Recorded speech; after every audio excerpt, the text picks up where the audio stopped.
Not too long ago in a dev stream, Prystk, one of the devs, stated that if an Outlander sprinted from start to finish of an encounter, they would travel a total of 4 kilometers. In today's video, we will test that number and in the process find the speed of our Outlander. So let's just get right into it.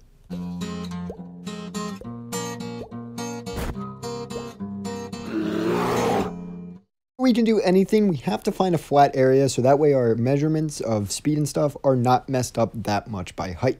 I found this nice little spot on the new map, Kirsten, that is a creek bed that is vertically quite flat. So with this spot, I ran my tests. First, I tested walking. I walked for 15 seconds and found that I could travel 60 meters, finding an average speed of our Outlander being 4 meters per second while walking. Then for sprinting, I sprinted for as long as I could and as fast as I could. With this test, I found that our Outlander can sprint 5 meters per second while sprinting for 30 seconds at max stamina, and that it takes 8 seconds to recover that stamina after it is used if completely unencumbered. Combining these two stats, we find that the average speed of an Outlander sprinting is 4.7 meters per second. So now with all the speeds calculated, we just need to consult the VSLRI, or the VSL regular information, to find out how much time it takes for stuff to happen in encounters. And we can find on VSLRI that it takes 12 minutes for radiation to come in, and 20 minutes is the max amount of time you can spend in an encounter before you are ejected. So if you sprinted everywhere before Rads, you could travel a total of 3.38 kilometers, and you could travel 5.64 kilometers if you sprinted everywhere with unlimited amounts of iodine before being ejected. Walking speeds are a touch slower at 2.8 kilometers, being the mass amount you can travel if you walked everywhere before Rads, and 4.8 kilometers if you had unlimited amounts of iodine and you walked everywhere. For the shits and giggles, we can calculate how far you could go with unlimited amounts of caffeine and sprinted everywhere before the Rads, which would be around 3.6 kilometers or 6 kilometers if you had unlimited caffeine and iodine, which is just not possible.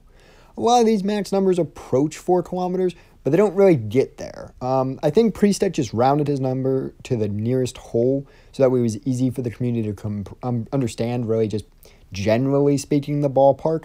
But 4 kilometers is not really exact, and we're more so looking at much slower than that. But going with the sprint speed, which can travel 3.38 kilometers before Rads, we can calculate how many times you can cross the long points of each map. If you sprinted all the way from the vert north-south, you could do it 2 1/3 times before Rads hit. Drontheim north-south, you could do 3 2/10 times before Rads, and the same number is true with Fell east-west. And this is all if we just ignore the terrain issues, because terrain issues are going to make that trip a little bit more meters covered. But it should give you a decent idea of the scale of just how far our Outlander can travel. It makes some of these maps that are really big seem even bigger because you realize you can't really, sprint all the way across them multiple times. That is all I got for you today. I hope you guys found it at least a little interesting in understanding just how fast our Outlander can go and just how all this speed stuff works. Yeah, that's it. See you all next time.